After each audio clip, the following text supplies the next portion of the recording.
एक बार भगवान की पत्नी ने भगवान से कहा, प्रभु, मैंने पृथ्वी पर देखा है कि जो व्यक्ति पहले से दुखी है आप उसे और ज्यादा दुख प्रदान करते हो, और जो सुख में है आप उसे दुख नहीं देते।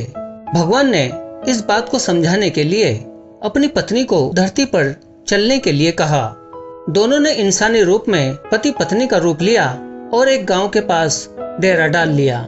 शाम के समय भगवान ने अपनी पत्नी से कहा कि हम मनुष्य रूप में पृथ्वी पर आए हैं, इसलिए यहाँ के नियमों का पालन करते हुए हमें यहाँ भोजन करना होगा। मैं भोजन सामग्री की व्यवस्था करता हूँ, तब तक तुम चूल्हे की व्यवस्था करो। भगवान के जाते ही उनकी पत्नी चूल्हा बनाने के लिए ईंटें लेने चली गईं और गांव में कुछ जर्जर हो चुके मकानों से ईंटें लाकर चूल्हा तैयार कर दिया। चूल्हा तैयार होते ही भगवान वहाँ पर बिना कुछ लाए प्रकट हो गए।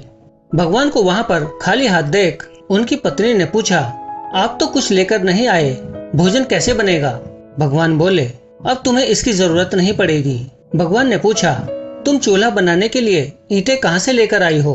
उनकी पत्नी ने कहा, प्रभु, गांव में बहुत से ऐसे घर भी हैं जिनका रखरखाव सही ढंग से नहीं हो रहा था।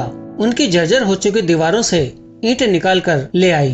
तब भगवान ने कहा, जो घर पहले से ही खराब थे उनकी ईंटें निकाल कर और ज्यादा खराब कर दिया। तुम ईंटें उन सही घरों की दीवारों से भी तो ला सकती थी।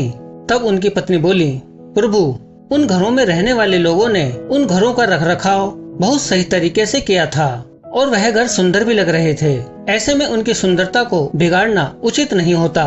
भगवान बोले, यही तुम्हारे द्वारा पूछे गए प्रश्न का उत्तर है कि जिन लोगों ने अपने घर का रखरखाव अच्छी तरह से किया है, यानी सही कर्मों से अपने जीवन को सुंदर बना रखा है, उन लोगों को दुख कैसे हो सकता है? मनुष्य जीवन में जो भी सुखी है वह अपने कर्मों के द्वारा सुखी है, और जो भी दुखी है वह अपने कर्मों के द्वारा दुखी है। इसलिए हर एक मनुष्य को अपने जीवन में ऐसे ही कार्य करने चाहिए कि जिससे इतनी मजबूत और खूबसूरत इमारत खड़ी हो कि कभी भी कोई उसकी एक ईंट भी निकाल ना पाए।